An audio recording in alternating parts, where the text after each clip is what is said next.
Since more than 9 months, we observed the horrible situation in Ukraine, our neighbor, which is at war with Russia.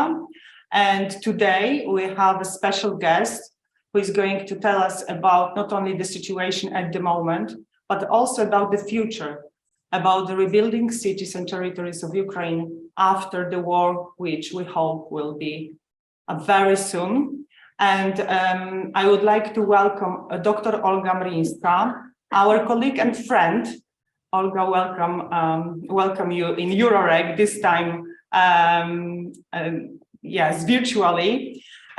It is quite difficult to introduce you, but Olga works as senior evaluator at independent evaluation department of EBRD, settled in London.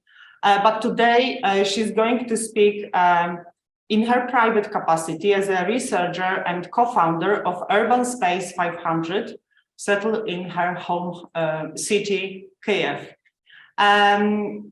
So, Olga, please, the floor is yours. You have 40-50 minutes, depending on what you need, and then we will have a question and answer session, and we can manage to have a discussion. So, please, the floor is yours.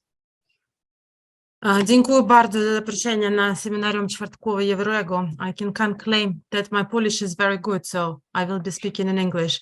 But I'm very grateful to Agnieszka and my dear friends in Euroreg for inviting me here. As she explained, I have sophisticated affiliation, but I work for European Bank for Reconstruction and Development, which is at the forefront of the planning, reconstruction, and rebuilding of Ukraine. But I'm not speaking in my official capacity. I'm speaking in my private capacity. And as she correctly stated, I'm one of 500 people who 4 years ago established social enterprise in the city of Kyiv called Urban Space 500. With the idea of it's a restaurant in the middle of Kyiv, with the idea of investing certain proportion of our income into the urban projects related to inclusivity, sustainability, green, equity, etc. So we've been functioning very well during the peaceful times, and during war times, it seems we are really, in demand as well, because it's a bit difficult to balance this lecture between the news that are non-stop you're reading, and also between the classical presentation of statistics. I do not think I can tell you a lot about the numbers and graphs, etc., because we are living in the black swan flying every day. So every day the forecast and situation changing. But what is for sure is important is actually context, story, and narratives that are coming from Ukraine. So that's why I'm really looking forward to some discussion. I can see already among participants we have some really big experts and colleagues like Professor Svenevich and Olga Shevchenko. So I hope maybe afterwards we can have some joint up discussion. But what I attempt to do here today is actually to concentrate not only on the blackness, which is currently on the satellite image of Ukraine on 20th of November, after the most recent bombing of the entire energy system of Ukraine, which saw all nuclear power station, all hydropower station, all heat power station being completely detached from the grid. Obviously, we are rebuilding it now, but this is how it looks at the moment. However, there's also a lot of light coming out, and the main idea is in this time of war, disruption, and need to react to the emergency of the colossal catastrophical scale every day, to retain the ability and capability to plan for the long term and how the new reconstructed Ukraine will look like. And because we need to build from the fundamentals, it's very important not to forget what the principles will be from the beginning, because at the moment, if you start rebuilding but on the wrong basis, it means that the floors that we will be adding later on, they will be falling apart. So this is the main reason of, I hope not too optimistic, but realistic talk I want to offer you today. Let's hope I can actually move the presentation. Yes, I can. So I will concentrate on 3 elements. I hope I will speak for 45 minutes. Stop me if it's longer, but I try to control myself. So first we'll talk about challenges, then we'll talk about capabilities and opportunities, and then last but not least about the principles. And again, we are in the, that's why I use this picture of the lighthouse, because at the open-ended horizon and with almost no opportunity to have a forecast. So we know that almost weekly there are meetings with the government at the international level trying to see, what are the needs, what are the forecast. But with every bombing of the system, you take an impact on your GDP, on your jobs, on your production, on your foundational economy. So that's why I think we need to come with this torch in the darkness. And the idea is that we will have more of those. And, eventually the darkness will turn into much lighter picture. So in terms of the challenges, I would like to distinguish between underlying long-term weaknesses that Ukraine, and I don't think to most of you, I need to explain those because we've been discussing them for years, for decades. But the number one, of course, which is now clear to everyone, it's in the news, it's in the face, it's existential threat that we have in the form of our neighbor, Russia, not only to the east, but currently to the north through the annexation de facto of Belarus, and also through the blockade of Ukraine from the Azov and Black Sea in a big part. So we are like almost totally surrounded by this neighbor. We do have big public institutions, which until the moment were big weaknesses, but later on we will discuss how in effect we can probably turn it into something more positive. We do have a lot of corruption and very few oligarchs, but very powerful. The only good news, of course, that these people are getting poorer by the day, like the rest of us. That's why the relative inequality in the country is actually reducing. And then there are, of course, long-term depopulation trends. There is a large fragmentation of the territory, again, to which we will return, and erosion of natural capital through the attitude to the environment and to the sustainability that unfortunately wasn't that perfect in Ukraine. And there are, of course, losses due to large-scale war. So I don't need to remind you in this room that war started in 2014 with the annexation of Crimea and the fomenting of the rebellion in the parts of Donetsk and Lugansk oblasts, where Russia installed puppet regimes, so-called Donetsk and Lugansk People Republics. So we are at war for 8 years, but large-scale war, of course, started on February 24th. So there are territorial losses, there are human capital losses, natural capital losses, economic assets are in total chaos, and there are, of course, changes into the powers of the different tiers of the governance, which is our big interest, due to the martial law, which was imposed immediately on the 24th of February 2022. So this map is just to give you a picture about, the scope, the scale of the population that Ukraine faced since gaining independence and a bit earlier. So there was negative trends of losing population through natural and emigration flows for the majority of territory, except large urban centers and western parts of Ukraine. And then the war that started in 2014 saw us losing 7% of the territory. 2.5 million people remained on the occupied territories of Autonomous Republic of Crimea and parts of Donetsk and Lugansk oblasts, and we had 1.35 million of internally displaced people before February 2022. On the graph on the right, you can see, and I remember very well when I was doing my economic geography at school, you have your presentation, Ukraine is a country of 52 million people. And then now when I give lectures to students and say Ukraine is a country with 41.1 million people, it's quite depressing because it means that over the last almost 3 decades, we lost more than 11 million people. And it's due to the both natural causes, to the low expectation of life, and also to the emigration from Ukraine. So here you see the estimate of how many people emigrated from Ukraine there is a mistake here, actually. It's from 2002 to 2018. So I give by mistake 22, please ignore it. So we lost 6.5 million people. And on the map on the right, you see the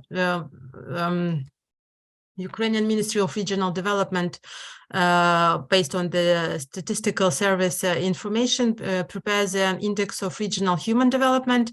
And here on the map, you can see that it's mostly Kiev traditionally, and larger cities like Kharkiv and Lviv in the west that had and the regions. Sorry, because Kiev is a legal entity by itself, city of Kiev, and Kharkiv region and Lviv region there at oblast level. So the human capital, which is mostly based on the indicators of the life expectancy, mortality, morbidity, as well as healthcare and education, the picture is not that rosy, and it wasn't before the war. So what we have as a large-scale war is we remind ourselves that the total territory of Ukraine is more than 600,000 square kilometers, and it's more than 5% of European territory, the second largest country in Europe after Russia. And when the war started, in the first 2 months, 25% of Ukrainian territory was occupied by Russia. But due to the counteroffensive that Ukrainian army proceeded with, as of November 22, 54% of this territory was regained. So it was occupied, and now it was deoccupied. None of the territories that were occupied from 2014 actually were yet deoccupied, and Crimea remains, of course, for now, illegally annexed by Russia. Another important element of the territory is actually the scale of the landmine contamination, because it means there is significant territory of Ukraine, which equals to Greece actually, that there are potential of contamination with the landmines.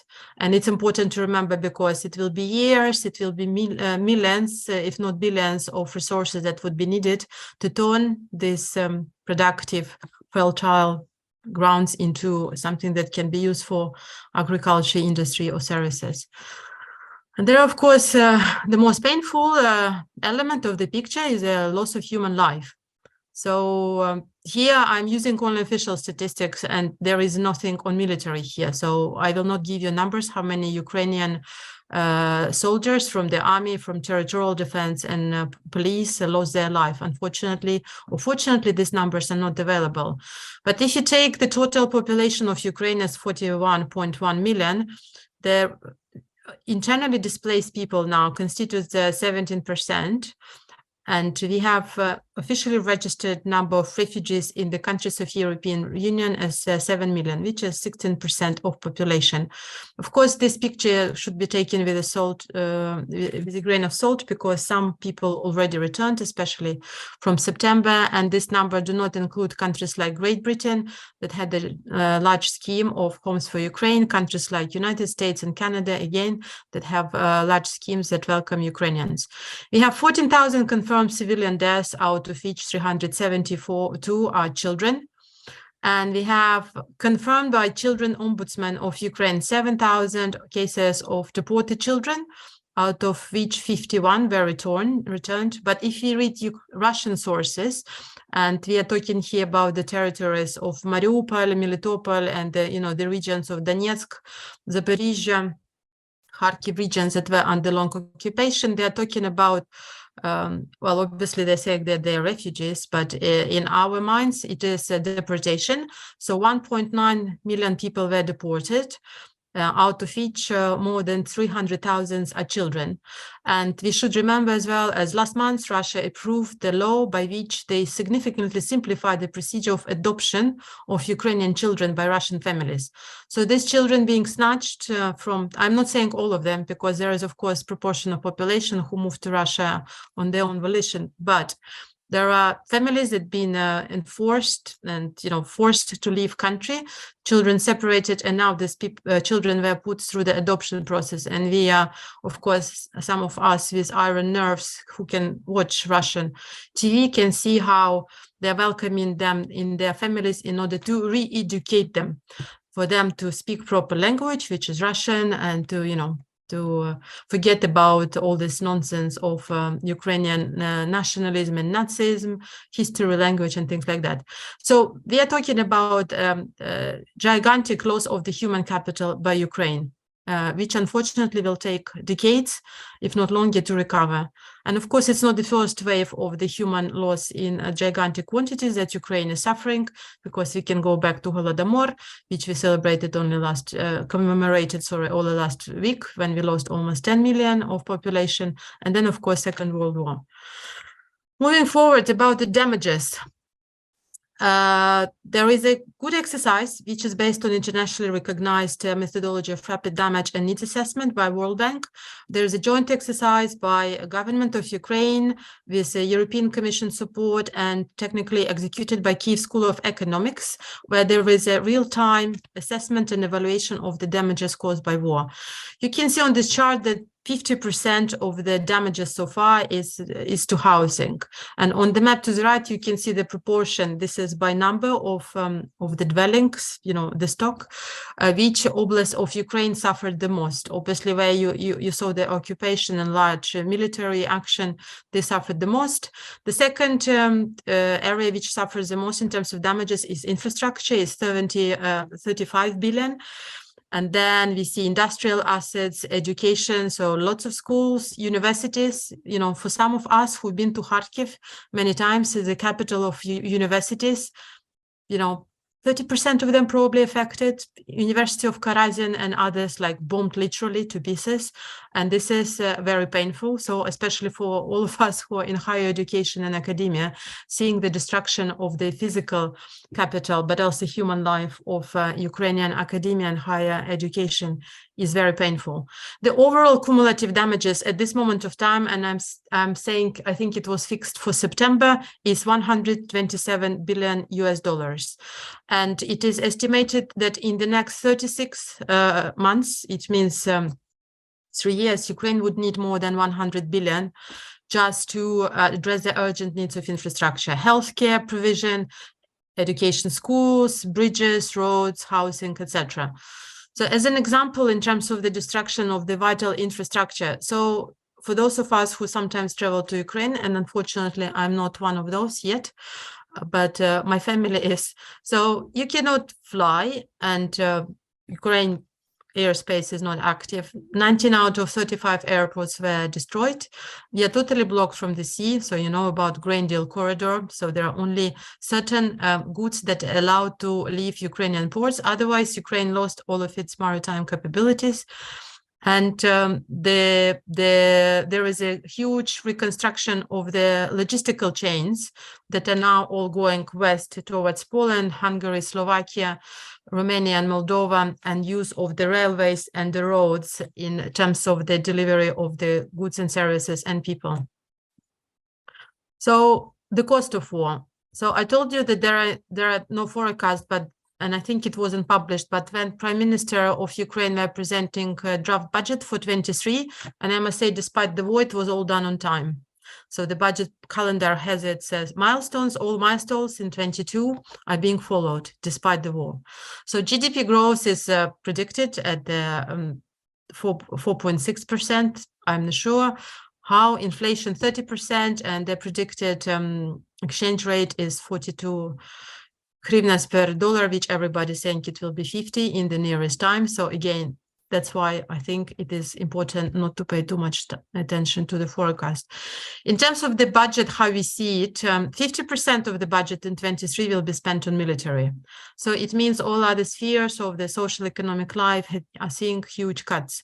So the deficit of budget equates to the income of the budget. It's 1.3 trillion hryvnias, and if you divide by 40, that's what you have in dollars. And the deficit is at the level of 20%.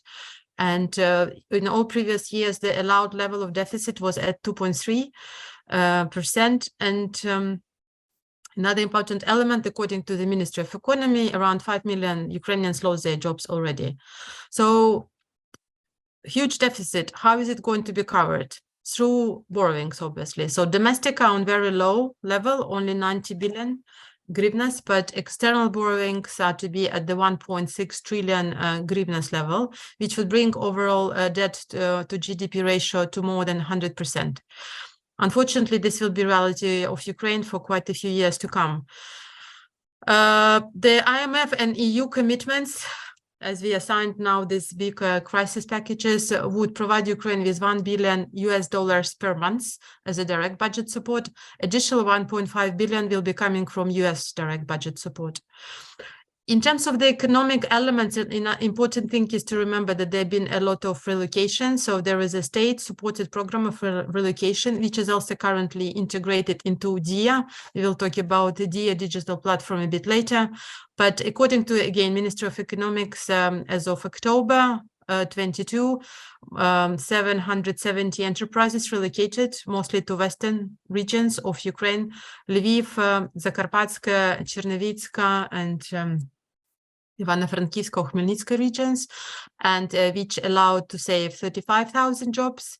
And apparently around 7,000 or 8,000 new jobs were created by those enterprises when they relocated to new territories. So the sources as well, we should always remember, and it's here in the left corner in the right, is use of proceeds not only from international donors and international organizations or international lenders, but also remember about the Russian assets that are currently being frozen in different geographies. According to EU, in their geography, 300 billion US dollars of Russian state assets were frozen, and 19 billion of Russian business, oligarchs. So once the legal procedures are in place for use of those, it will be important to remember it as a source of income to cover the reconstruction costs.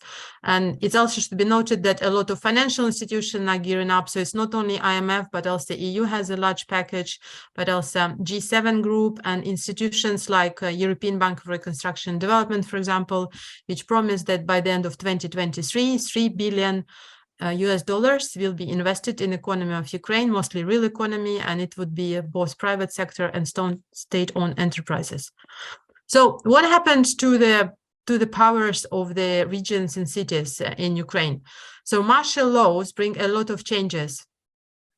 Execution of the powers goes to the military administrations which were created in each oblast and rayon. In reality, it means that all state administration in oblast and rayon were converted into military administration.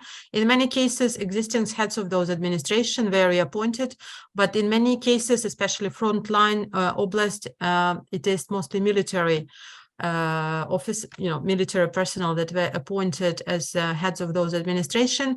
And the main areas of responsibility for those is, of course, defense, law and order, safety and security of population, and overall maintaining of well-being and livelihoods. So the state vertical is now under military administration, and there is direct appointment by the president with approval of the cabinet of ministers. But what happens with the self-governments?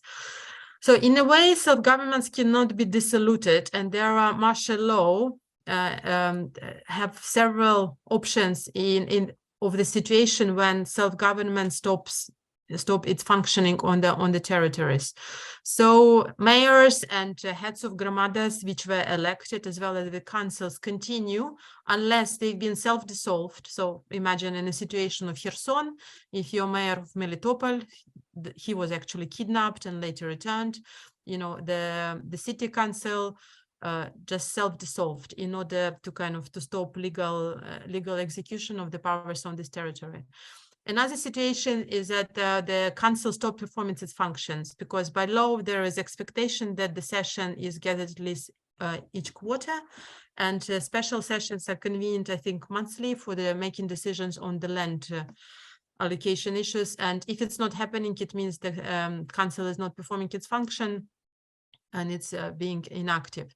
And also de facto non-execution of its authorities when mayors or deputies flee the territories.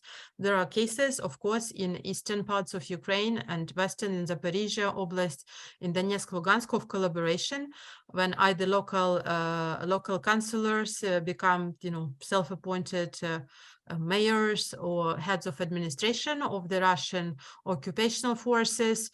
So this is also voiding the existence of the council in the territory, and there is a termination of the authorities according to the law. So there is also opportunity that according to the martial law, in certain territory, government imposes the dissolution of it. Olga, yes. Have you moved your microphone because we No. can't hear you as well as at the beginning? No, I didn't. Is Okay. it better now? No? Yes, Okay, I will try to a little bit better. keep it closer. Okay, so after the occupation of the territories, and as we said, we already liberated more than half of those that were initially occupied by Russia, the city and community is governed by the military administration because, excuse me, after the council stops executing its powers, it cannot go back to the normal. There need to be new local elections of the mayor, of the head of the Gramada, and of the council. Therefore, but elections cannot happen during martial law. There needs to be special provision. So until the martial law is not terminated and no new local elections happening, the ruling of this territory will be performed through the military administration. That means they can be at oblast level, at regional level, but also at city level and Gramada level. So moving to the opportunities and capabilities, excuse me.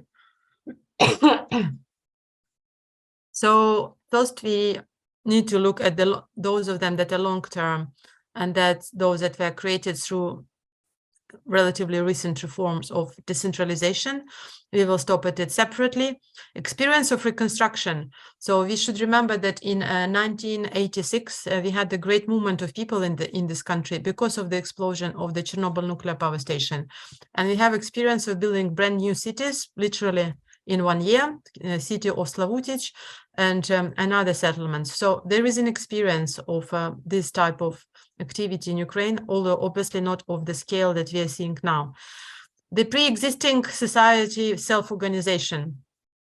And this is something where geographers like me and economists start reading more history and sociology. And there are some really good authors like Mikhailo Vinitsky and Valery Pekar who in great detail analyze the organization of Ukrainian society post-Maidan in 2014 and inability of Russia time and again to actually conquer Russia as a planet, being in Kyiv in 2 days, 3 days, is about the decentralized and multi-cellular organization of Ukrainian society. Another long-term capability and opportunity is digitalization of Ukraine, and then also connectedness. So again, since 2014, the bridging social capital of Ukrainians became much more pronounced, and this is something that adds to the capability, which I might be wrong, but I was reading Nassim Taleb quite a lot recently, and I do believe that Ukraine demonstrates some capabilities on anti-fragility. So we definitely have resilience when the system can withstand the threat and can function. We look at the postal services, at the railway services, at the energy services, but in terms of the new emerging capabilities and the reinvention in the business sphere and in the public services sphere, these are features of anti-fragility. There is a self-organization of the society is reaching new heights. So that most of the things that we can see, I'm not saying the state is not doing it, but there is amazing, network of volunteering organizations spanning from military to humanitarian aid. And again, the level of trust in terms of financial commitments, good delivery, etc. I don't need to tell you, because in the country where you are, Poland, you experience it firsthand. And I must say that the organization of the Polish society is equally very impressive during this absolutely horrendous time. So it needs to be appreciated and thanks for. Cross-domain innovation. So there is a lot of business people who went to army, and there is people returning from army to the business. So we can see more and more molding of the military security and humanitarian aid with the business practices, and it creates some very interesting and atypical models of delivery of management. And there is a reimagination of the fundamentals of economy in Ukraine, and the structure of economy is obviously undergoing huge changes. Well, this slide is largely to to remind ourselves what we mean by anti-fragility and how different it is from resilience. But as I say, I think that at the moment, what is being delivered on the back of the especially state-owned enterprises like Ukrainian railways, like Ukrposhta, or private companies like Nova Poshta, they're becoming a node of economic activity that are offering new services and new products to the population, both on commercial basis and on humanitarian front. And I think this is something that never happened before, and it needs to be attributed. Important point, I believe, is opinions, where we are. And this is a very interesting graph of how Ukrainians' attitudes towards joining EU and NATO evolved. So as we always like to joke in Ukraine, Russia is the greatest sponsor of European integration in Ukraine. So you can see that as of September 22, 92% of Ukrainians wanted to join EU and 79% of them wanted to join NATO, which is quite incredible because even in eastern regions like Kharkiv or Kherson, traditionally pro-Western, in the past pro-Communist Party voting regions, they are now do not give less than 70% to joining NATO. And this is very impressive. So you do not have these great regional disparities that used to have 5 years ago, or especially 15 years ago. Or clearly this, Orange Revolution map, first sort, second sort, which of course was prepared by Mr. Surkov in the Kremlin. So we do not see these regional patterns of division anymore. And I want you to bring here historical trends, because on this map, you can see how Oblast of Ukraine voted in the 1991 referendum on independence of Ukraine. So again, you can see here that originally the regional disparities in terms of seeing Ukraine as independent state were not that great. And we can see similarities to the one we are seeing now in the face of existential threat. In terms of the decentralization, it is one of the most successful reforms which was delivered in Ukraine, and it was completed during pandemic times. I mean, in this room online, we have people who are much greater experts than I in this area, so I will not be going into too much detail, but it is reform that managed to establish direct budgetary relations with local budgets and cut a lot of chase in between and increase efficiencies. The share of subnational tax revenues in GDP in Ukraine increased significantly, and 21 it reached 7.3%. So the level of incomes of the local budgets increased significantly, although it is still not very much investment-oriented budgets. They're still very much eating budget, where 70% were spent on salaries in 2020. And there are stimulus for local authorities actually to make more, because how the equalizing subvention works, there is a stimul to attract more businesses and to make more incomes. So here is just a small illustration what was cut. So now with the community and city budget, you have direct relations rather than Matryoshka one, which existed in pre-reform times. I'll skip the slide. In terms of the local budget, that's what we have now. We have direct relations with the 24 oblast budgets. Obviously, Republic of Crimea at the moment is annexed. We have sub-regions or raions, which were amalgamated, so we kind of make them bigger. It's only 119 of them. And there are pre-existing 187 municipal budgets. And there are just under 1,500 Hromada budgets, which saw about tenfold decrease in the number and in capabilities.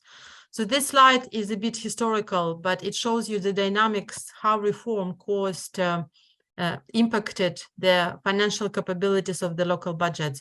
So financing from the state budget was at the level of half a billion in 2014 when the reform just launched, and in 2019 when it was in full swing, not completed, but reached important milestone, it was almost 21 billion hryvnias. And we can see on this bar chart the sources of those funding. So the State Fund for Regional Development was finally formulated and received meaningful money.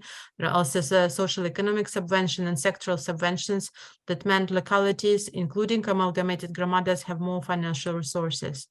So own incomes of the local budgets increased substantially again during the reform. And on this graph, you can see both in terms of the share of local taxes, but also the volume of them. And also on the pie chart, you can see how in 2019, how many regions were, receiving direct recipients of the subvention, equalizing subsidies, and those of them who were sending reverse one, or those who were in neutrality. So what's happening with local budget now? So statistics is still there, but again, it's changing with each month. So if you took on a 6 months basis, first half of a year 22, actually the incomes of the local budgets increased by more than 11%. If you look at the war only, so if you look at March and May, The incomes increased by 1% comparing to the same period of 2021. Obviously, there are a lot of discrepancies, and it depends whether the region was under direct military action or it is in a backline. So for 14 regions, there was increase in local incomes, and for 9, there was a decrease. And here you can see illustration, the biggest losers, of course, it's Kherson, who was under occupation, and now I think entire full region of Kherson was, no, I'm lying to you, it was entire Mykolaiv. Kherson is still partly, but the capital was liberated. So there was decrease by 35%, in Kharkiv for almost 22%, in the city of Kyiv by 8.7%. The biggest winners are in Western Ukraine, of course, and Lviv by far the largest. So the income to the local budgets in Lviv increased, in region of Lviv increased by almost 30%. So what are the sources? The largest tax in the overall structure of the local budget is a personal income tax, and because of the large payments to the military personnel, and also now abandoned, but for 7 months there was a guaranteed average salary to be paid to those people, men and women, who were mobilized. So, and obviously they pay their personal income tax at the place of residence. So this created this spike. And in some regions like Transcarpathian and Zhytomyr, especially Transcarpathian, where there was a large relocation of the businesses and people, the increase was by 50%.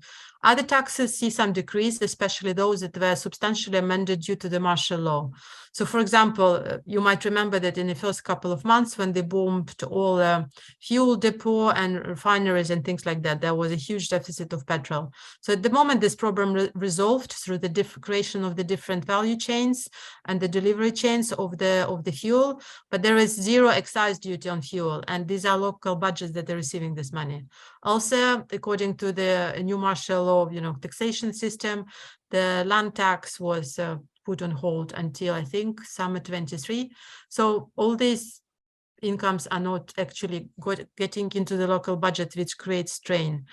And it should be said that also the authority of local government to spend money are also kind of curtailed, and the priorities, of course, are for defense, including for territorial defense, but also contribution to the military development. It goes to all, acquisition of assets, but also provision of the material support to the army.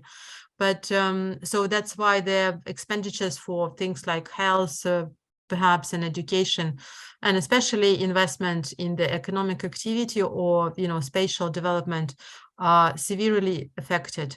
However, it should be noted that in regions and territories, when people are able to work and able to live kind of normal life, there's a big drive towards paying taxes. So those businesses and individuals who can pay taxes, they make commitment to pay taxes. So that's why you don't see like total zeroing of the personal income and business tax receipts.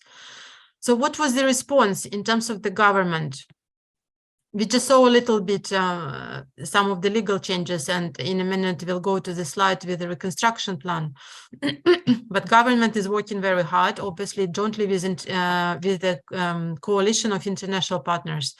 It should be noted, and again, we are on the border of new headlines and analytics here, that there is unprecedented international support, both morally, military, humanitarily, but also financially. So there are commitments from G7 countries, there are commitments from EU, and there are ongoing discussions about how actually the mechanism of coordination of so-called Marshall Plan for Ukraine, how it will work in practice. There are still some difficulties, but I think by June or July, I think it was July 22, there was a big international donor conference in Lugano where Ukraine presented its reconstruction plan. Since then, there were several iterations of these meetings. Obviously, damages keep growing, but the need to develop basic instruments and principles how it should be reconstructed remain the same. And all international stakeholders and Ukrainian stakeholders agree what I said at the beginning, that while it is important to resolve daily problems and challenges of responding to bombed electricity houses, etc., you need to think and work on the principles of long-term reconstruction and recovery. So there is amazing corporate response, both through in the private sector, but also in public sector. Before the war, Ukrainian structure of economy was such that, especially banking sector, due to the huge cleanup, it was dominated by state-owned banks. I think about 2/3 of them were state-owned banks. And the same about state-owned enterprises, from Ukrainian Railways, which is the biggest employer in the country, Ukrainian Post, Ukrenergo, Naftogaz, and I keep going. So these companies at the moment demonstrate amazing resilience. And in case of some of them, like Ukrposhta and Ukrzaliznytsia, they demonstrate indeed anti-fragility. So they becoming new brands, which not only deliver core services, on commercial basis. For example, you still can buy tickets through the website on a train, but there are also evacuation trains which deliver people to safer places for free. And there are all sorts of new services that are offered by Ukrzaliznytsia through state programs, like relocation of businesses from war-affected territories to safer regions. They're also offering, so one of the most popular merchandise in Ukraine is by Ukrzaliznytsia, because they opened their shop on the central railway station of Ukraine. It's called Iron Shop, where you can buy, flowers to greet your family when they return to Kiev, but also you can buy the branded whatever merchandise, and there is a huge demand for that. So there is a mixture of patriotism, of course, but also the resistance and in the face of such a hardship of the companies that continue to deliver. So there is a bigger association with a kind of brand of the Ukrposhta, Ukrzaliznytsia, or anything else, and people are actually turning it as a new asset and opportunity. The same is going on with private sector. A lot of companies, and one of the most obvious one is Nova Poshta, which is direct competitor of Ukrposhta.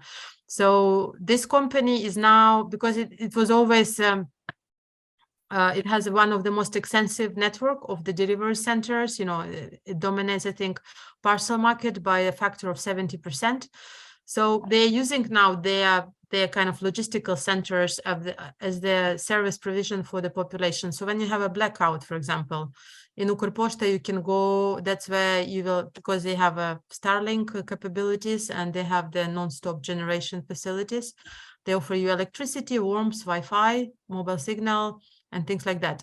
So private companies, the same about supermarkets or shops, they're offering, because they were able to buy large capability generators, they offer population that is affected by lack of electricity, water, and heat to come to their private facilities and actually use it for some kind of absolutely basic need for survival.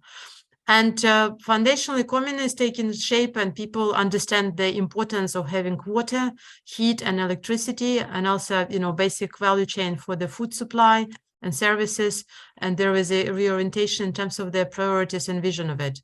And also there is a lot of society innovation and technological innovation that are not only used in military, but also in the supply chain of the humanitarian assistance and reconstruction.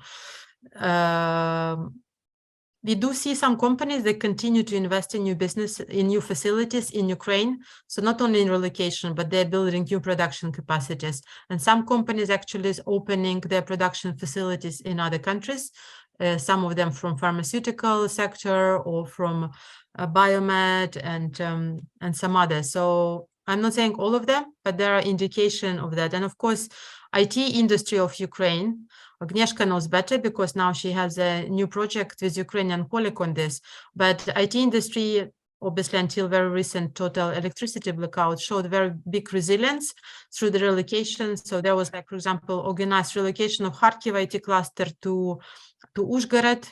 So some Western Ukrainian cities saw increase of organized relocation of the IT capabilities from war-affected regions, and companies are delivering new services and new goods. And backline cities and communities, they do attract a lot of businesses. And as I say, we have 7.5 million internally displaced people who are mostly now clustered in here.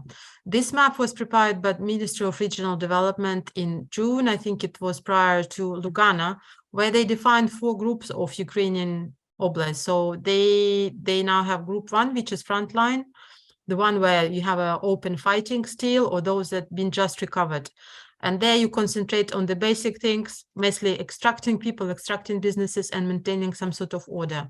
Then you have a group 2 regions or support regions that are kind of close to the front line, but also they have industrial capabilities. And we are talking here about Dnipropetrovsk, Poltavska, Cherkasska, Vinnytska, and Kirovargadska Oblast. So it's a lot about energy security, food security, and production of the basic goods that are necessary for functioning of the war economy. Then you have backline regions. This is like глибокий тил, as we say in Ukrainian, where you can kind of maintain normal peace economy, where you can produce things to be exported, because we need hard currency in order to continue to survive. And also, you know, again, things related to maintaining and rebuilding new value chains and ensuring energy security and food security. And group number 4, which are the occupied regions, they see different degree of damage. Some of them, like Sumska and Chernigivska, are, you know, very destroyed. Others have clusters of those. We will look a bit later. And so yes, there is, so you can see a lot of the economic capabilities now. So the entire economic geography of Ukraine is now being totally redone. Unfortunately or unfortunately, you know, 9 macro regions, which we've been operating with for the last 50 or 60 years, no longer standing. And in the face of the existential threat by Russia, we will have to group the regions of Ukraine according to their proximity to the borders. National Recovery Plan. National Recovery Plan have a number of, you know, large high-level messages, visions in terms of the creating resilient, modern Ukraine that is growing sustainably. And here on the screen, you can see principles, how they are defined in the documents. I personally disagree, because I do not think these are actually principles, but this is how the government sees, you know, to take it forward. It's about starting up early and ramping up as you go along. It's about growing prosperity in equitable way, which is kind of fine. And then integration into EU, which to my mind is more of a tool rather than principle. And then building back better, which is a very nice brand, and different people put different content in this, and enabling private investment and entrepreneurship. The entire recovery plan has a very strong recovery focus on regions, that, you know, each regional economy will have to be rebuilt. So there is a lot of initiative aimed at creating twinning between Ukrainian regions and Ukrainian cities with Western European or American cities, with a lot of humanitarian assistance, but also technical assistance, institutional capabilities assistance being delivered through these twinning projects. And it is all kind of included in the large recovery plan of Ukraine. So we're going back to capabilities, which I mentioned earlier. I don't know whether you have this word in Polish, teloka. I think it's Slavic word for several countries. Basically, it's an old tradition in the villages when you have like new construction of something. You come together for a day, you build it quickly, and you go. And also teloka is kind of in English, it's a common. Yeah, in the village there is a green field in the middle of village that belongs to the community. It's called common. So in a way, Ukraine is a similar. Teloka is a physical space, but also it's initiative when people come together to rebuild. So on the picture down there, you can see it's not probably a very good one, but it's a reconstruction of one of the most damaged, and it's quite notorious. I think many people heard about village of Yagidne in Chernigiv Oblast. I actually have a friend whose parents were sitting in this infamous cellar for 40 days. So this group of people specifically, there are a lot of reconstruction initiatives by volunteer network. This one is, they're doing reconstruction raves. Basically, they bring in music and DJ, and they are kind of cleaning rubble and constructing and building new things through this kind of experience of culture as well. Also, what you see above this is a tableau we now have on the main train station in Kiev, which obviously you can see the very first line, which says Kiev Peremoga. So it's kind of the destination is a victory. And then you have direct trains, which at the moment non-existent because of the occupation status. And you can see all of them are in yellow except one, which is Kherson. So Kherson was liberated, you know, a month ago, and the train is already, the train line is open. So the expectation that gradually, one by one, all these direct trains, which are no longer in operation, will be operational again. And in terms of the, you know, going back to the concept of the territories left behind. By the way, Andreas Rodriguez Pose gave a very good open lecture in the framework of the wartime talks at Kyiv School of Economics about 3 or 4 months ago, and he was talking a lot about places left behind, territories left behind. And I must say, but it's my subjective opinion, but through this war and through this occupation, at least mentally, there are no longer territories that are left behind for Ukrainians. So I think we learned it very hard way when we had an occupation from 2014 that, you know, there were some like, oh, there was like blame game in terms of why people stayed, etc. Now, when 25% of territory was under occupation and a quarter of population experience actually what it is to be under occupation, there is a very strong brand recognition and, you know, and especially due to the military nature of the defense. So we literally defend every centimeter of our land with the blood of our soldiers.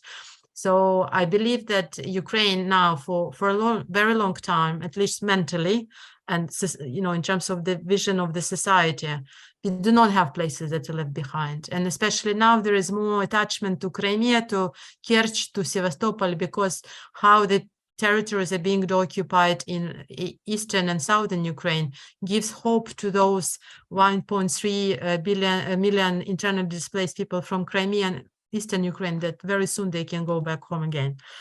And also one thing is, there are lots of billions and trillions going on here, and we discussed the budget and international institutions, but we need to remember that the people are the biggest financiers of the military effort and humanitarian effort. And for those of you who probably in a social media and publics, you can see that with every bombing that is happening, there's a huge spike in donations.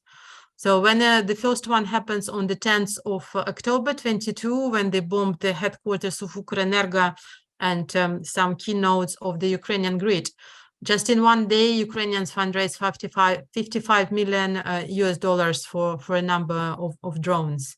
And it's happening every time. So you have a huge attack, people just go to their bank accounts, it's very easy, and you just transfer those money.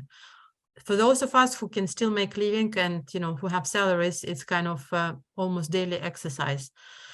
And again, in terms of the brand and belonging, when Kherson was liberated, here in the right corner, I have example how most of state institutions and big companies, state companies added watermelon to their brand, because Kherson is very well known for its watermelon. So here you have example of Ministry for Foreign Affairs of Ukraine changing their logo to include watermelon.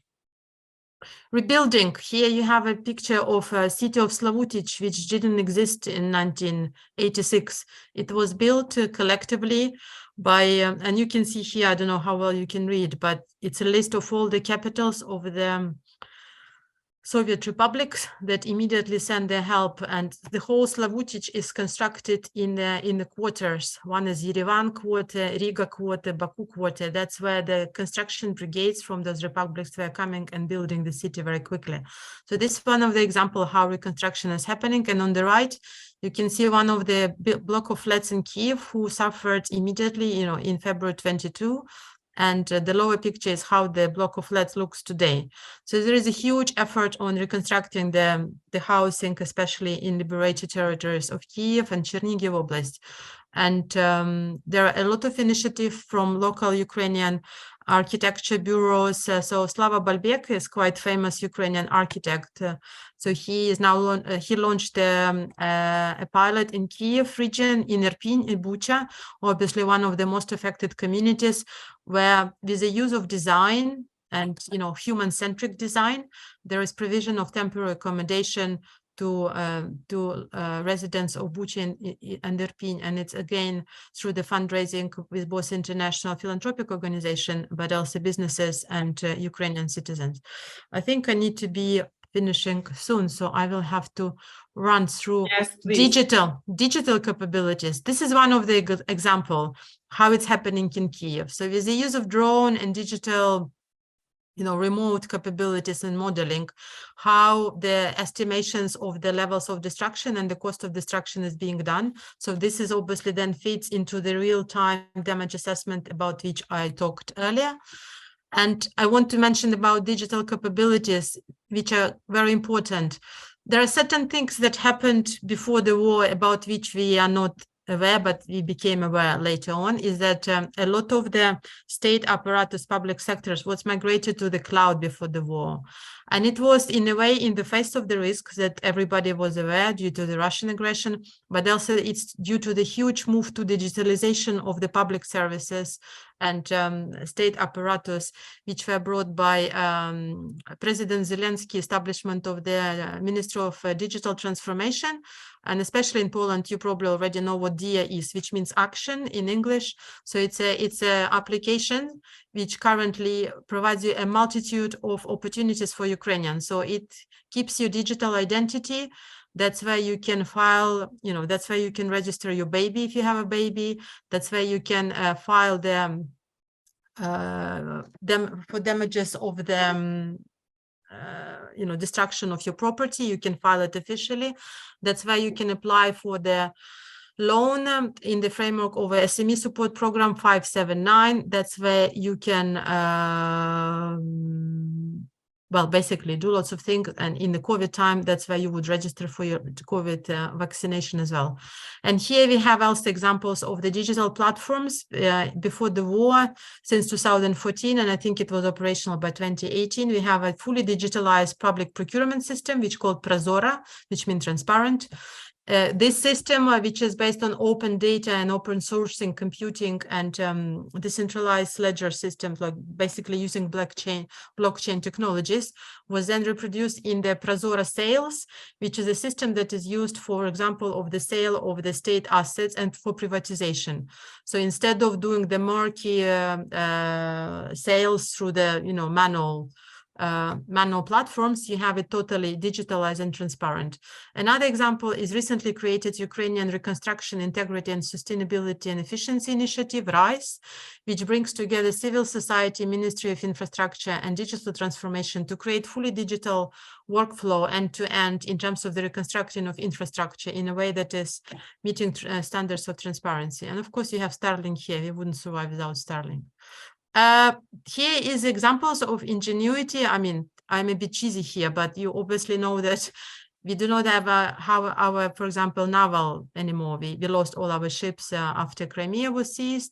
So, and of course, you know about months ago, we had this attack on the Russian fleet in Crimea through the use of sea drones.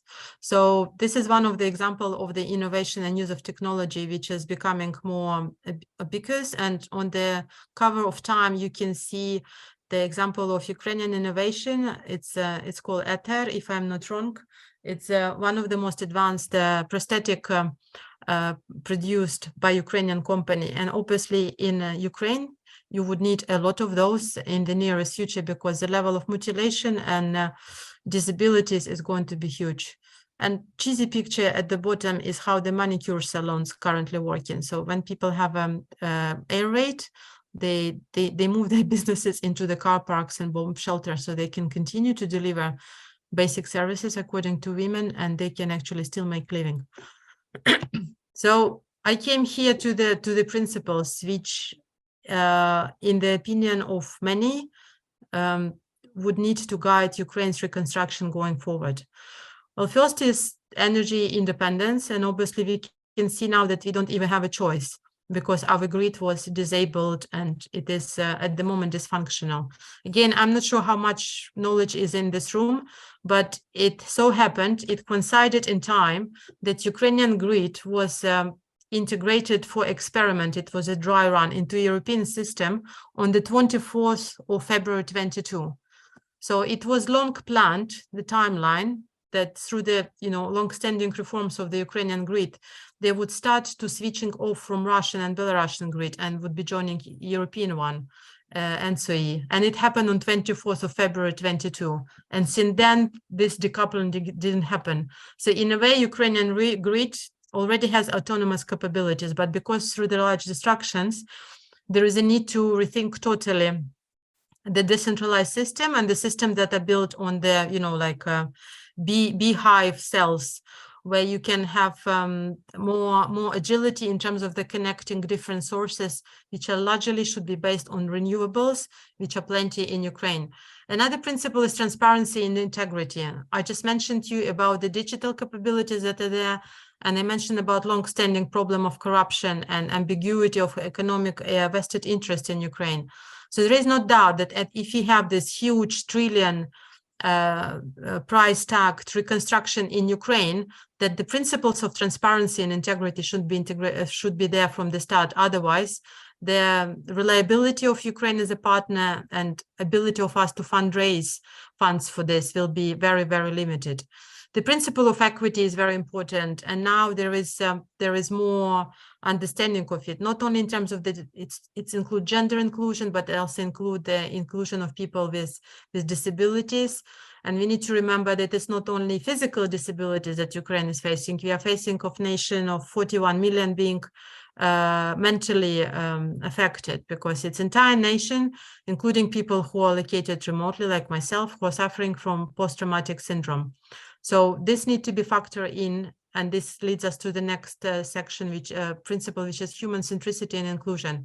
So when we talk about reconstructing our cities, and I know there are lots of work already happening, both in the city councils, but also in the working group in the Ministry of Regional Development. When planning the city is from the point of view of walkability, from the point of view of resilience, from the point of view of climate resistance, use of renewables, and circularity. Another principle is subsidiarity, and I must say that actually it's probably one of the best. This is the principle that saw most manifestation during the war so far, because the way that services and response to the war is being delivered at the local level quite often is a very clear demonstration of capabilities of subsidiarity when you're doing the things at the level exactly where it should be done. And as I said before, the decentralization of powers and territorial reform is a great conduit for enabling subsidiarity. And then another principle should be harnessing these new features that we demonstrate of anti-fragility and leapfrogging. And of course, here we can say that we're in such a total and complete catastrophe that not only we are unable to do any trends in terms of where can we go from it. And so on the one hand, it's quite depressing and limiting, but on the other hand, it creates an opportunity for complete new trend setting. So Ukrainian economy from now on, when we go out of this conflict, when we win this war, will have to be built on completely different principles, some of those, but also the, we are saying goodbye to our coal mining tradition or relying on the metal only and things like that. So it's about this molding of the business, military, and humanitarian effort, which I think would be the future of the economy of Ukraine. And then sustainability and circularity. We are losing a lot of our lands through contamination, through the destruction of very dangerous chemical and other industrial capacities. So we will be living on the contaminated land with contaminated water and air for many years to come. But there are a lot of innovation and there are a lot of opportunities that could make it to make it mitigated quicker. But it also means that any new economic and social activities we are having needs to be fully rooted in sustainability and circularity. We cannot waste resources as we've been doing it before. And last but not least, a couple of examples of the instruments that could be used in order to implement those principles in life. So, of course, we talked a bit earlier about the budgetary resources allocation that are possible through the quite limited but existing local resources. But they probably should take new forms, and they should be result-oriented through the new financial packages, also like blending of the free money grants, but also with some concessional financing, also coming from the state budget. We are talking about direct lending from international financial institutions or private sector, but also we are talking about the new instruments of the capital markets. And Ukraine already have some regulatory basis, for example, for the green bonds, but we're also talking about the opportunity to use social impact bonds and sustainability linked bonds, which are a very new instrument related to strategic documents with a very clear KPI on decarbonization and net zero, for example. So these are the instruments which we can be using to leverage higher financial package that are needed for reconstruction. And we also need a hybrid instrument that there is aimed at de-risking, because at the moment, no private investor is going into Ukraine unless they're domestic ones. And that's why the leverage of international financial institutions and governments, which would be willing to take political risk, so like remove the political risk from the entire package, is very important, because it would increase the risk appetite of the financial institutions and enable more investments. And then, of course, it's crowdfunding and co-creation, which Ukrainians demonstrated very ably how it is possible to kind of come together, not only in monetary terms, but also in pro bono kind of action terms, to come and implement the project, which otherwise seems to be completely unrealistic. And with that, I would like to say thank you. Oh, perfect. Yes. Thank you. Because yes, I just wanted to ask you to give us a chance to ask questions. Yeah, here you are. Thank you. Yeah, thank you very much. This is yes, so broad spectrum of issues that I'm sure that we can at least a little bit deepen it in within the discussion. So I open the floor for all the discussants here in the room, and also I invite also these participants which are online. So please ask the question on a chat or raise a hand, and then I will give you the possibility to ask the question. But please introduce yourself at the beginning, and I'm not sure whether we can also have a video of the speakers. I think it will be only the voice. So please, I'm waiting for the questions now. I can't, okay. I can see that. Yes, Katarzyna. Yes. Yeah. Hello, thank you for the presentation. And to my question, you were talking a lot about this vision of development in Ukraine, or maybe not of development, more like of the political status, as I understood it. And I see some similarity to Poland, because we also in our history had, due to historical events, such as partitions, for example, those, or later relocations, we had also differences, and we still have differences of development in different regions of Poland. And first of all, well, I already understood from your presentation that there is, as a strong key of the rebuilding plan, this pressure on equity.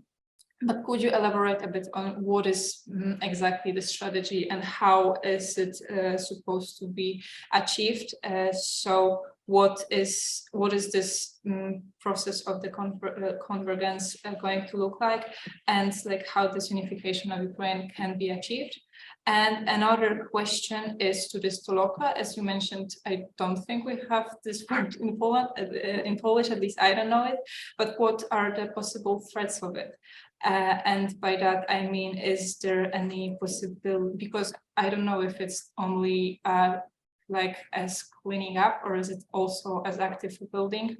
But if so, I think that there might be some problems of ownership of quality of rebuilding, and how is that going to be overcome? Thank you very much.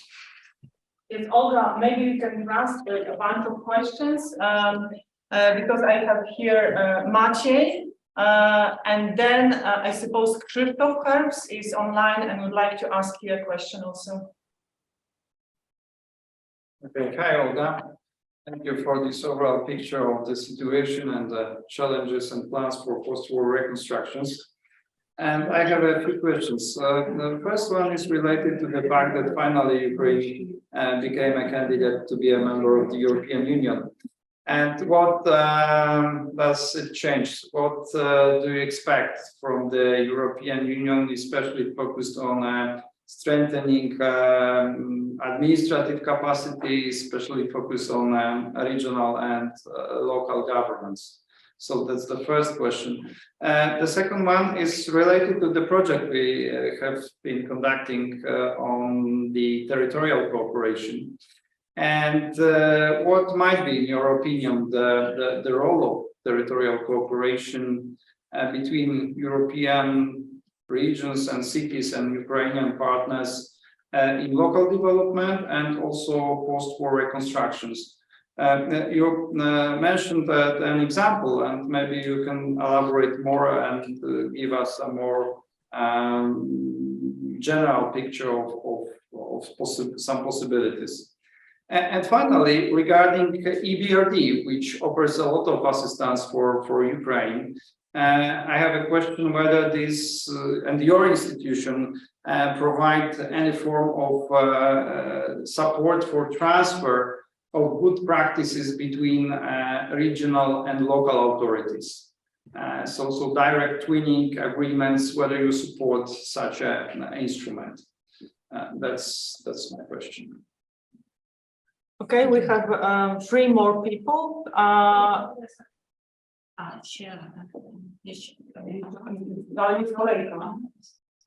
So now I'm asking Krzysztof Herbst to ask the question. Krzysztof? Próbowałem napisać, ale No. nie wyszło, więc powiem. Olga, Powiesz. there are 2 things which are fascinating for me. One is that it seemed that the military conflict influenced the reconciliation in the society, so that there is more understanding, more cooperation, and less conflicts. But sometimes we hear that this is not exactly true. And second thing is, what is a chance for modernization of policies in different areas like housing or settlements reconstruction or another technological changes due to the conflict or as a result of the conflict and reconstruction. Thank you. Thank you, Krzysztof. Okay, next question is from Oksana Borodina. Oksana, Oksana is going to ask you in Ukrainian, but please, then referring to the question, please explain us in English. Dzień dobry, ja przepraszam, mój język polski jeszcze bardzo niedoskonałym, тому będę mówić ukraińsko i mam nadzieję, co pani Agnieszka naдаст pomoc przetłumaczyć.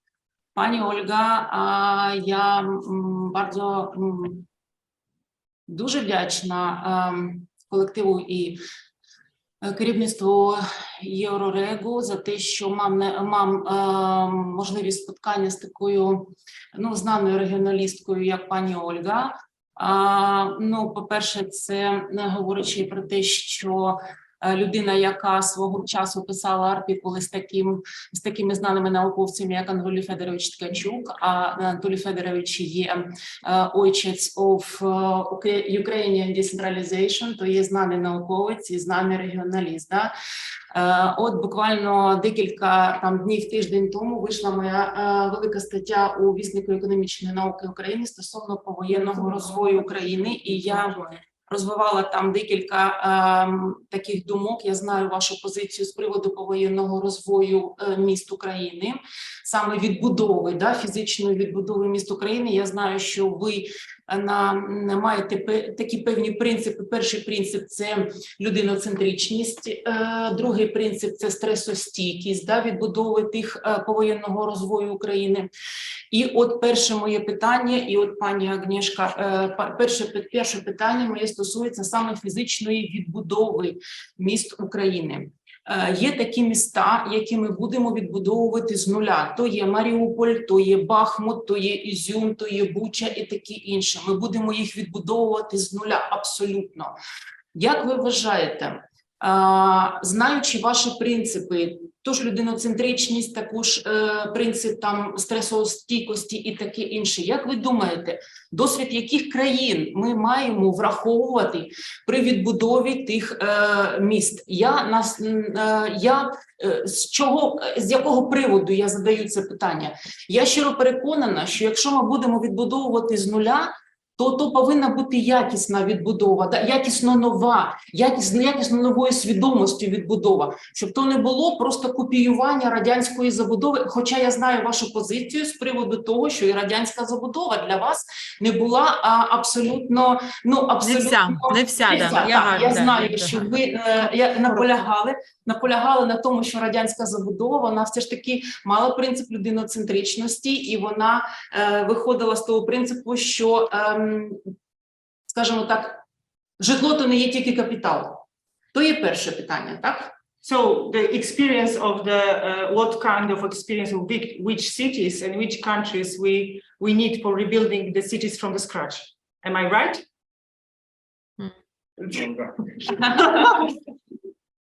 Okay. So shall I start answering, or there are also two questions in the chat? We also have Anna Kniaziewicz, studentka pani Teresa i Olga Szewczenko. So three more. But I can read those from the chat. They don't need to speak because I can read them. Oh, okay. So But not Teresa. I can see Ola and Anna question. Okay, so now I ask pani Teresa to ask the question. Thank you very much for your speech. It was very interesting. I have two questions. First is that in August, the World Bank, the European Commission, and the Ukrainian government put total losses due to war as of June 1st at more than $252 billion. Reconstruction and but since then, however, Russia has destroyed Ukrainian energy infrastructure and cities through regular missile attacks. How is reconstruction currently priced, and which areas are prioritized for reconstruction so that Ukraine can continue to function? Are plans being made for where the funds for Ukraine's reconstruction should come from, and what are the strategies for spending them? Which areas of the economy should be rebuilt first to guarantee jobs and development potential for the future? That is my question. Thank you very much. And may I add also my question? Olga. Yep. Okay, I would like to ask you, what is really the situation of the western cities of Ukraine? Because they because of the relocation of businesses and the migrants, the situation of the cities might be very difficult. Could you elaborate more on that? Yes, and I have even more questions, but maybe I will give you the floor now because we will run out of time. Please. Yeah. I do apologize for speaking too long before, but let me jump to the questions. So first one was, I'm sorry, your student, I didn't get the name, about Taloka and how it rebuilding in terms of the quality of ownership. There are different instruments. There are a lot of dilapidated assets that kind of they're just there. So it's not only happening in the war-torn territories, because we have lots of IDPs, for example, in Ivano-Frankivsk and in Lviv. There are a group of innovators. They used to be like social enterprises, which would be building. I don't know whether you know about them. Anyway, I will not go into details, but there are mechanisms that allow to use the judicial structures and the elements of the pre-existing buildings, and the people just come and do their works. And then in terms of there is no change of ownership or anything. So IDPs, I mean, I will not be telling you that I know all the legal status of those, but there is no, at the moment, there are no no reasons to believe that there'll be some legal disputes in terms of the ownership or that things are not done properly. So obviously rubble cleaning is one, but building is another one. And for building, it's very important to have a full agreement of the local council, and anything that you are doing, that you actually have a conversation with the local council if it's present, if not military administration that is executing its authorities. So for those cases, I'm aware there is a close dialogue with the authorities. So anything that is being done in coordination, so there is no further problems. But again, all the legal and regulatory issues will have to be dealt with through the local administrations, which is very important. In terms of how to achieve cohesion and equity, I don't think we will be able to achieve cohesion anytime soon, and that's why I'm talking about equity and not equality, because I think it's very important to understand the needs and the specificity of each territory coming out of the military conflict, and provide what is needed to make this territory strong and resilient in their specific geographical location. So if you're talking about rebuilding Izium, we know that Izium is almost on the border and it will have to be a fortress, in modern terms. So when you're rebuilding Izium, it's one thing. When you're rebuilding Kherson, which is now gradually being destroyed because as soon as Russian left, they started bombing it, it will be another. So you do need to have capabilities for the large regional center that offers all spectrum of services. And I think from this point of view, there is an understanding both at the level of the mayors, local authorities, at the level of the ministry, that the new principles of, 15 or 30-minute city, yeah? So graduate reduction of the use of the cars and the, heavy traffic in the cities, that it needs to be more pedestrian, that we need to take into account the change of the climate, and we need to prevent ourselves from the floods that Ukraine suffered a lot before the war. So any reconstruction of the public spaces, pavements, will have to take into account the rainwater collection, creating rain garden, things like that. So I think there is enough toolkits there at the different level for the cities to have the opportunity to take it on board. And it actually brings me to the question of Maciek in terms of the good practices of exchange of experience. Specifically in the European Bank of Reconstruction of Development, there is a large program called Green Cities, which was conceived about 5 years ago, and I'm currently completing the evaluation of it. 7 of those cities are in Ukraine, green cities. One of them, which was the most advanced, is Mariupol, which unfortunately now is Black City. Other cities that were participants like Lviv, Khmelnytsky, and Kiev specifically, or Dnipro, see huge destructions. So there is a lot of, and the whole program of Green Cities has a huge element of exchange of the experiences. So cities, and it includes Ulaanbaatar, Izmir, Walbrecht in Poland and Warsaw, actually, they're also members of the Green Cities. But it's bringing together the mayors and the city officials that are performing the investment projects with the objective of achieving net zero and sustainability. So it's all about the climate and resilience of the cities. And there is a huge exchange of ideas. This is one example how EBRD does it. In terms of the twinning, there are a lot going on. So pre-existing projects like U-Lead, they now opened, if I'm not wrong, there are probably some Ukrainian colleagues here who know more, but there is a huge OTC technical assistance project that existed in regional policy financed by EU, Swiss, Canada, America. They are now bringing elements of twinning because it was also a strong message from the president of Ukraine and the government when reconstruction plan was presented that certain countries will have a, like mentorship of the certain oblasts, and they will be helping to rebuild them. Like Greece, for example, I think it's Greece and someone else decided they would help to rebuild Mariupol when we retake it. And other countries of European Union and others took the same commitment, and they're bringing their city. So in ULEAD, I know there is a separate window now for twinning, and it comes from the bringing humanitarian aid, like, emergency cars, the ambulances, the fire brigades, equipment and generators to, actual making administration decision, institutional, the investment, things like that.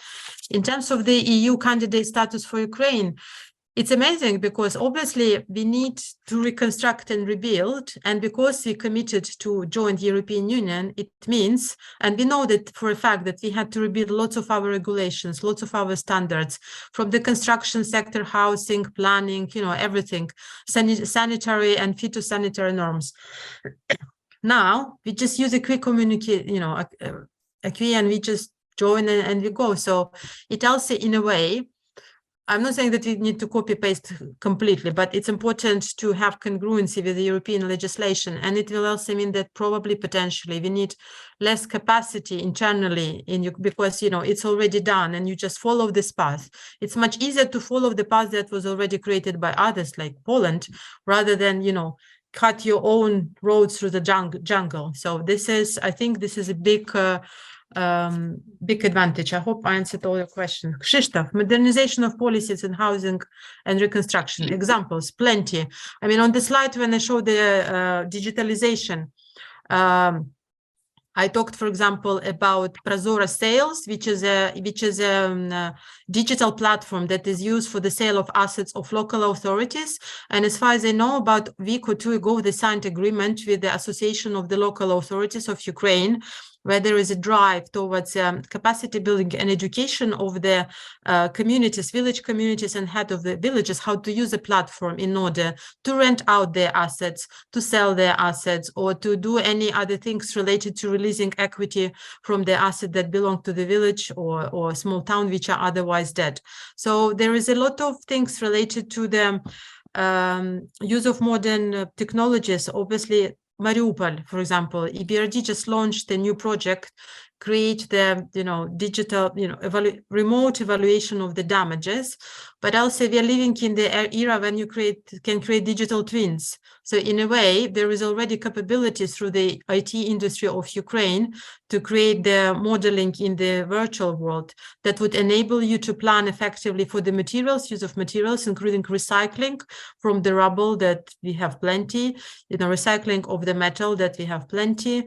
And there are a lot of things related to connecting hardware to the software. And I think Ukraine is especially good with creation of API. And I don't mean API only in the practical sense when we're using them on the computer, but actually connecting different elements. And I think the photo of the regular Nissan pickup that was then tuned to become a light mobile artillery device, because just through the mold and, you know, addition of the new weapon to it. So I think there are a lot of opportunities through the use of engineering minds and technological and technical minds in currently in military, but to go forward in the reconstruction. And I hope I answered the question. Oksana, відбудова з нуля. In terms of what experience to use, we will know for sure what experience not to use. And again, through my work, and I was looking recently, and I was recently in Sarajevo. Yeah, the city that was in siege for almost 3 years, that suffered massively. It was rebuilt in 3 years or 4 by World Bank and others.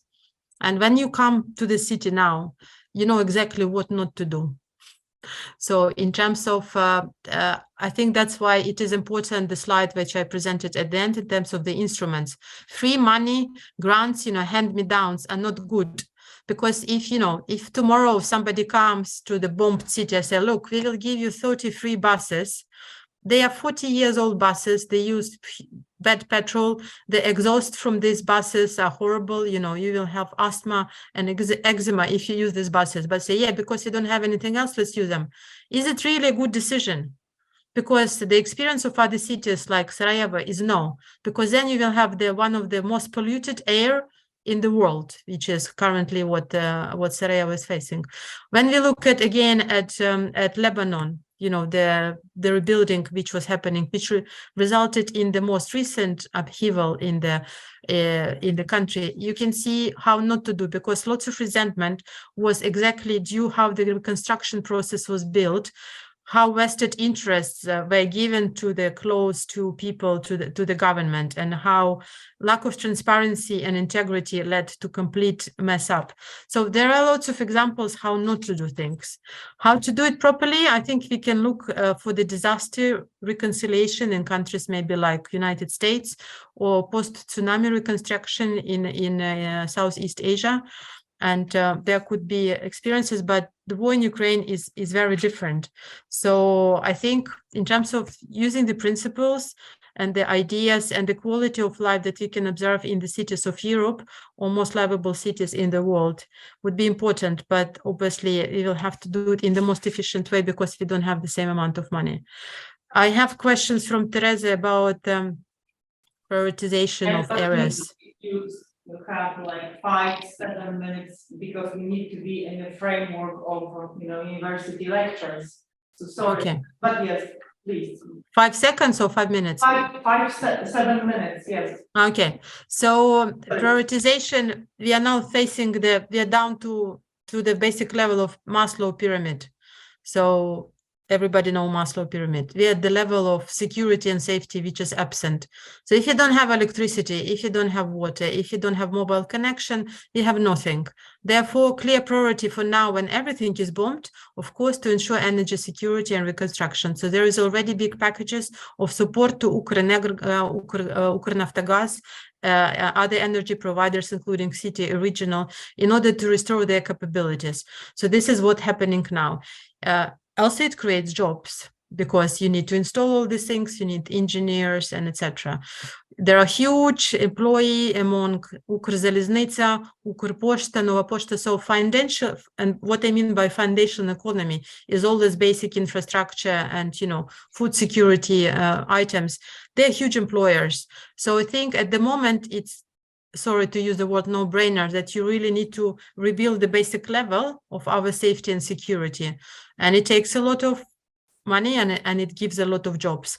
So I think another thing that what we really need is to remember about private sector is that when we are going forward, because I mentioned there are lots of companies who are investing, they're developing, it means there is a potential.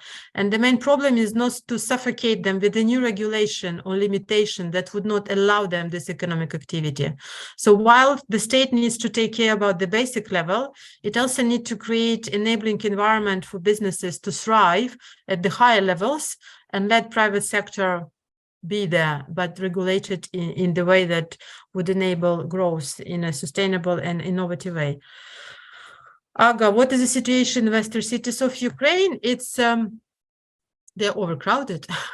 So obviously you have 7.5 million people who migrated mostly. Although to be honest, people from Eastern Oblast quite often migrate to Dnipropetrovsk or Poltava or Kiev. So it's not all Western, but Western cities see some renaissance because that's where you have lots of incomes to local budget. You have, more salaries, you have more creative people. There is more, but there is more навантаження, oh my God, the load on the public services. That's why some of them are reaching out to international financiers to have additional liquidity, to provide additional services in public transport, in water, wastewater treatment, waste collection, electricity, because the infrastructure of the city, if you have 800,000, it's one thing, it's suddenly you're 1.5 million, it's another thing. So you need financial instruments that would allow you to provide services to all these populations. But lots of creative things are happening. So I think these cities, again, seeing more melting pot, and I think they would benefit from it culturally as well. There are a couple of questions in the chat from Anna. Yes, we can stay longer a little bit if you have a power to answer a little bit to Ola Shevchenko asked about the combating, I don't quite understand, combating between ministries of Ukraine, regional and infrastructure. I understand there was some maybe competition or something between them. I think between two of those, it's important for them to collaborate. I would also include here Ministry of Digital Transformation. So I'm not prepared to discuss whether there are different camps in the government and presidential administration, which is, of course, it is there. But I think with the waning, with the war going on, with the crisis continuing, there won't be much energy on squabbles, and people actually need to come together to address specific situations. So I think it could be a good partnership. It's the question, how do you actually build it institutionally so that you do not double bureaucracy, but you streamline it so that, you actually connect them in a way that is producing synergy rather than a duplication. I'm not sure how it will be. Анна, нові можливості, що виникли для України на різних рівнях. Як не втратити їх та використати ефективно? Well, it all depends on the people. And I mentioned that the problem of 41 million of Ukrainians, that you can only expect that much from the nation that is so traumatized.